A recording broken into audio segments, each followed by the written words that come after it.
నమస్తే, welcome to Telugu రాజ్యం. ఈరోజు మనతో పాటు ఉన్నారు సీనియర్ అనలిస్ట్ భరద్వాజ్ గారు. వారితో మాట్లాడేద్దాం. సార్ నమస్తే. నమస్తే.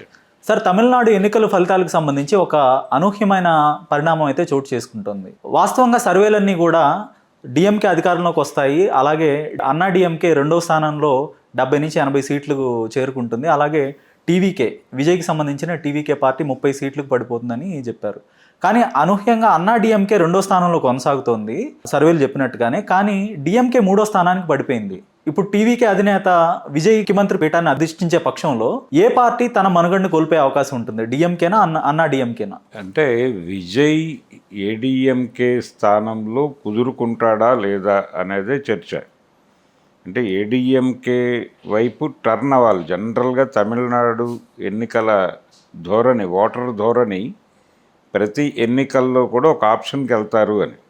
అది జరగంది ఒకేసారి. ఎంజీఆర్ ఉండగా జరగలేదు. అది ఎంజీఆరే కొనసాగాడు. ఆయన 77లో గెలిచినప్పుడు, గెలిచిన తరువాత జరిగిన 2 ఎన్నికల్లోనూ ఆయనే గెలిచాడు. ఆ తర్వాత మాత్రమే కరుణానిధి గెలవగలిగాడు. కనుక అది కరుణానిధి గారి జీవితంలో ఆయన ప్రతిసారి సీఎం అవటము, 5 ఏళ్లకి వేరే వాళ్ళకి అప్పచెప్పేయటం, మళ్ళీ 5 ఏళ్ళకి గెలవటం, అలాగే నడిచింది ఆయనది. అంతే తప్ప కంటిన్యూషన్ లేదు. ఆయనకి భిన్నంగా స్టాలిన్ తండ్రిని మించిన తనయుడు అవుతున్నాడు అనేది మొన్న సర్వేలు వచ్చిన సందర్భంగా, అంటే ఎగ్జిట్ పోల్స్ వచ్చిన తర్వాత కలిగిన అభిప్రాయం చాలామందికి. ఆయన చరిత్ర సృష్టించబోతున్నాడు అని అనుకున్నారు. ఇదే సందర్భం టీఆర్ఎస్లో కూడా చర్చ జరిగింది. అప్పుడు బీఆర్ఎస్లో ఏది మొన్న జరిగిన 24 ఎన్నికల సందర్భంగా ఖమ్మంలో ఒక సభలో మాట్లాడుతూ కేటీఆర్ గారు, గురువుని మించిన శిష్యుడిగా మా తండ్రి గారు ఎమర్జ్ కాబోతున్నాడు అని. ఎన్టీ రామారావు గారు వరుసగా 2 ఎన్నికలు గెలిచి 3వ ఎన్నికలో ఓడిపోయాడు. అయితే 24 ఎన్నికల్లో బీఆర్ఎస్ గెలవబోతోంది అనే ప్రిడిక్షన్తో ఆయన అన్నాడు, 3వ ఎన్నికలో కూడా గెలిచి గురువుని మించిన శిష్యుడు అనిపించుకోబోతున్నాడు కేసీఆర్ అని చెప్పాడు. అది భంగమైంది. అలాగే ఇక్కడ కూడా తండ్రిని మించిన తనయుడు కాబోతున్నాడు స్టాలిన్, 2వ ఎన్నికలో కూడా గెలిచి అని అన్నారు. ఇది కూడా దెబ్బతింది. అలాగే సేమ్ పద్ధతిలో ఇలా దెబ్బతిన్న తర్వాత వాట్ నెక్స్ట్ అనేది ప్రోగ్రాం. ఇక్కడ డిఎంకే ఉంటుందా, ఏడీఎంకే పెరిగింది కాబట్టి ఇప్పుడు స్థానాలు ఎక్కువ కనిపిస్తున్నాయి అని అంటున్నారు. కానీ ఈ స్థానాలు ఎక్కడి నుంచి వచ్చినాయి? దానికి ఇంకా ఎక్కువ రావాలి కదా, అధికారంలోకి రావాలి కదా, ఆల్టర్నేటివ్ ఆలోచన విధానం ప్రకారం. అంటే దానికి రావాల్సిన సీట్లు ఎవరికి వెళ్ళినాయి? విజయ్కి వెళ్ళినాయి. ఓకే. సో ఇక్కడ ఏడీఎంకే డిఎంకేతో పోలిస్తే ఎక్కువ స్థానాల్లో కనిపిస్తోంది. కానీ నిజంగా బలపడిన వాడు ఈ ఎన్నికల్లో విజయ్. సో విజయ్ తర్వాత ఎవరు అనేదే గొడవ ఇక్కడ. విజయ్ తర్వాత టెక్నికల్గా ఏడీఎంకే డిఎంకేల్లో ఎవరో ఒకళ్ళు సెటిల్ అవుతారు. సెటిల్ అయినప్పటికీ నడిపించేటువంటి నాయకుడి తాలూకా చరిష్మా, వాళ్ళ పర్సనల్ ఇది గ్రాఫ్, దానికి సంబంధించి కంపారిటివ్గా స్టాలినే బెటర్ పొజిషన్లో ఉన్నాడు. సో డిఎంకేకి ఏమీ కాదు. డిఎంకే పైగా ద్రవిడ ఉద్యమ కేంద్రంగానే ఇప్పటికీ పనిచేస్తోంది. ఆ భావజాలం పర్టికులర్గా వాళ్ళు భారతీయ జనతా పార్టీ వెదజల్లుతున్న భావజాలానికి వ్యతిరేకంగా కంటిన్యూస్గా మాట్లాడుతున్నారు. అది ఎవరు మాట్లాడినా, దయానిధి మాట్లాడినా, ఎవరు మాట్లాడినా ఆ క్లారిటీతో మాట్లాడుతున్నారు. మనకి స్పష్టమైనటువంటి ఒక భిన్నాభిప్రాయం ఉంది వాళ్ళతో అని ఆ భిన్నాభిప్రాయాన్ని బలంగా మాట్లాడగలుగుతున్న పార్టీ డిఎంకేనే. అందుకని డిఎంకే మనుగడ సాగిస్తుంది. ఏడీఎంకే ప్రస్తుతం ఒక వేవ్లో ఉంది, నిలబడింది. అంతర్ధానం కాకుండా నిలబడటం అంటేనే విజయ్కి పూర్తి అనుకూలత లేదు అక్కడ. టోటల్గా ఏడీఎంకేకి వచ్చేసి ఉండాలి డిఎంకే వ్యతిరేక ఓటు. అది మ్యాక్సిమం చీల్చాడు అతను. వ్యూహాత్మకంగానే జరిగింది అది. కానీ ఇప్పుడు విజయ్ వాళ్ళతో ట్రావెల్ అవుతాడా లేదా అన్నది సమస్య. నా ఉద్దేశం అయితే విజయ్ వాళ్ళతో ట్రావెల్ అవ్వడు, ఆయన ఇండివిజువల్గానే నిలబడతాడు. ఓకే. డిఎంకే ఈ స్థాయిలో సీట్లు పడిపోవటానికి గతంలో 2021లో 130 సీట్లతో అధికారంలోకి వచ్చిన డిఎంకే ఇప్పుడు 50 సీట్లకు పరిమితం అవ్వడానికి కారణాలు ఏంటంటారు? అంటే ఒకటి, ఆయన ప్రో పీపులే వెళ్ళాడు, పైగా యాక్సెస్ ఇచ్చాడు, ఎవరికైనా సరే వచ్చి తన్ని కలిసే పరిస్థితి కల్పించాడు. అలాగే సంక్షేమ పథకాల పరంగా కూడా తమిళనాడు ట్రెడిషన్ని గౌరవించాడు, అందరికీ యాక్సెస్ ఇచ్చాడు, రెగ్యులర్గా టచ్లో ఉండేవాడు. కాకపోతే కేంద్ర ప్రభుత్వంతో చేసిన యుద్ధం తాలూకా ఫలితాలు కూడా అనుభవించాడు. ఈ అనుభవిస్తున్నటువంటి క్రమంలోనే ఆయన విధానాలు నచ్చని ఒక సెక్షన్ ఉంది అక్కడ తమిళనాడులో. అంటే మైగ్రేషన్ ఉంది, వలస ఓట్లు ఏవి ఆయనకి రాల, వలస ఓట్లు వ్యతిరేకంగా వెళ్ళినాయి. దాంతోపాటు ఒక ప్రయత్నంగా జరిగింది అక్కడ కూడా స్పెషల్గా ఇంటెన్సివ్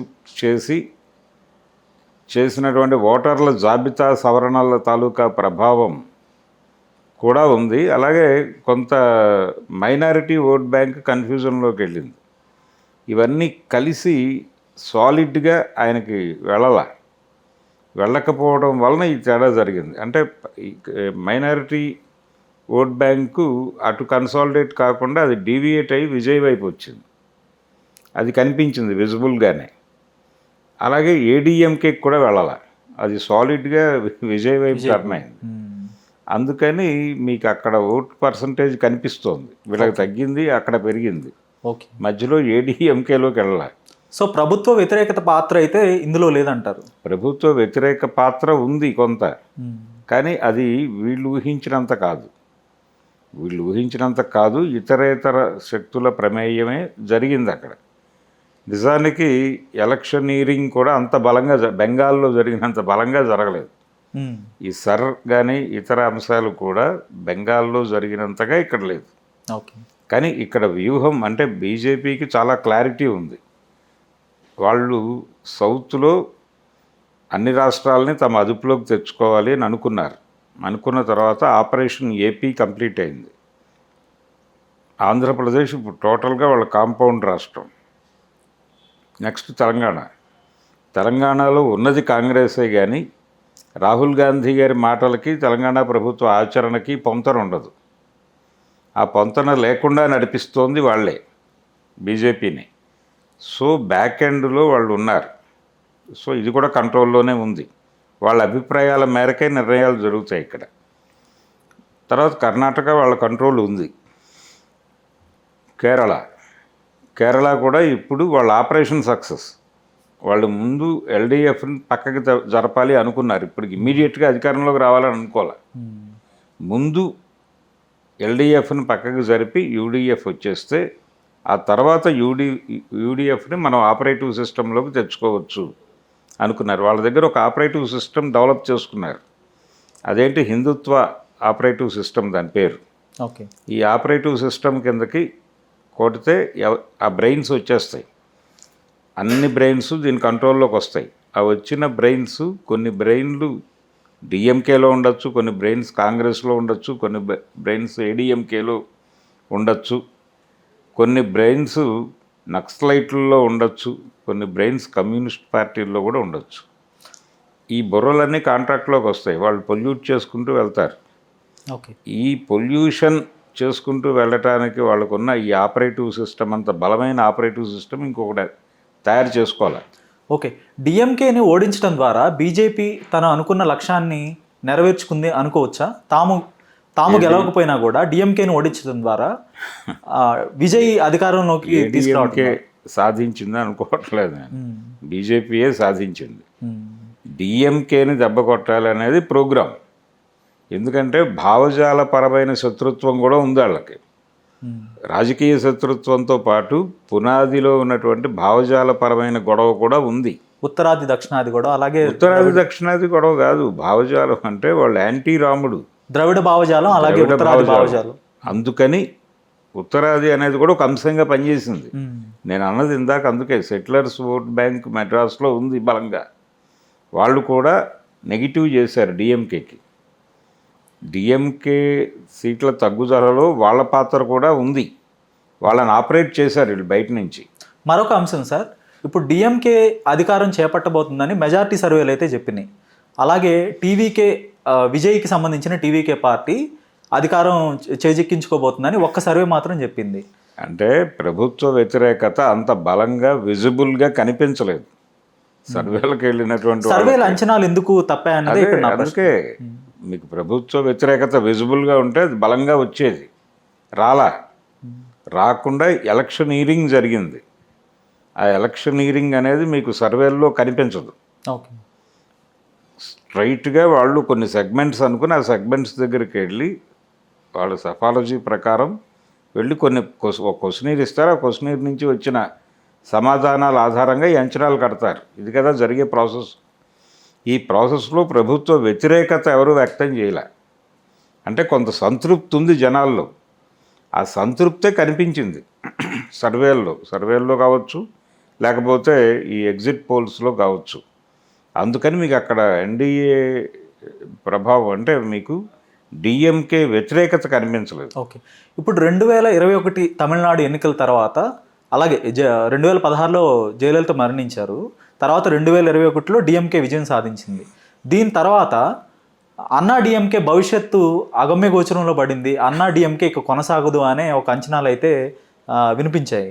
కానీ ఆ పరిస్థితి అయితే ఇప్పుడు కనపడలేదు కదా. కొంచెం ఊపిరి పోసారు ఆ పార్టీకి, కొంచెం ఊపిరి తెచ్చుకోగలిగింది. పళనిస్వామి ఈ విషయంలో విజయం సాధించినట్టే అనుకోవచ్చా? పళనిస్వామి డెఫినెట్గా విజయం సాధించాడు కంపారిటివ్గా. ఆయనేమి అధికారంలోకి వచ్చేస్తానని ఊహించలేదు కూడా. కాకపోతే ఆయనకున్న ఏకైక హోపు విజయ్తో కలిస్తే ఏదో ఈ 5 ఏళ్ళు బతకచ్చు అనేది ఒక ప్రోగ్రాం ఉంది, ఒక ఎజెండా. ఆ ఎజెండా వర్కౌట్ అవుతుందా కాదా అనేది ఇప్పుడు ప్రశ్న. విజయ్ కనుక సోలో స్టాండ్ తీసుకుంటే ఏడీఎంకే పరిస్థితి ఏమిటి అనేది అగమ్య గోచరమే. అంటే ఈ ఎన్నికల తర్వాత ఏడీఎంకే ఉండదు అన్నారు కదా, అవును. ఆ వాతావరణం రావడానికి అవకాశం ఉంది. విజయ్ కనుక ఈరోజు ఇండిపెండెంట్ జెండా ఎగరేస్తే ఏమిటి ఏడీఎంకే కండిషన్? సో ప్రధాన ప్రతిపక్ష పాత్ర అయితే అన్నా డిఎంకే పోషించే అవకాశాలు ఎక్కువ కనపడుతున్నాయి ఇప్పుడు సంఖ్యాపరంగా చూసుకుంటే. ఉన్నాయి, కానీ ఎంతవరకు సాలిడ్ రిజల్ట్ రాలేదు ఇంకా. ఓకే, సాలిడ్ రిజల్ట్ వచ్చేస్తే వీళ్ళు వాళ్ళకంటే ఒక సీట్ ఎక్కువ ఉన్నా వాళ్ళకి వెళ్ళిపోతుంది. ఆ ప్రమాదం జరిగే అవకాశాలు ఉన్నాయి. ఎందుకంటే ఏడీఎంకే నుంచి కొంత ఓట్ బ్యాంక్ అటే షిఫ్ట్ అయింది విజయ్ వైపే. సో ఇటు పెరిగే కొద్దీ వీళ్ళకి ప్రమాదం. విజయ్ పెరుగుతున్న దశలో ఇది తగ్గుతోంది ఏడీఎంకే. ఇది క్లియర్. అందుకని కష్టం. ధన్యవాదాలు sir. Thank you. Hello, Telugu రాజ్యం ఛానల్ చూస్తున్నారా? సామాజిక రాజకీయ జీవన చిత్రణే తెలుగు రాజ్యం. అతిశయోక్తులు అసత్యాలు ఉండవు. రాజకీయ కోణం కాదు, ప్రజా కోణమే కొలబద్ద. తెలుగు రాజ్యం వీక్షణ మీ ఉత్తమ అభిరుచికి నిదర్శనం.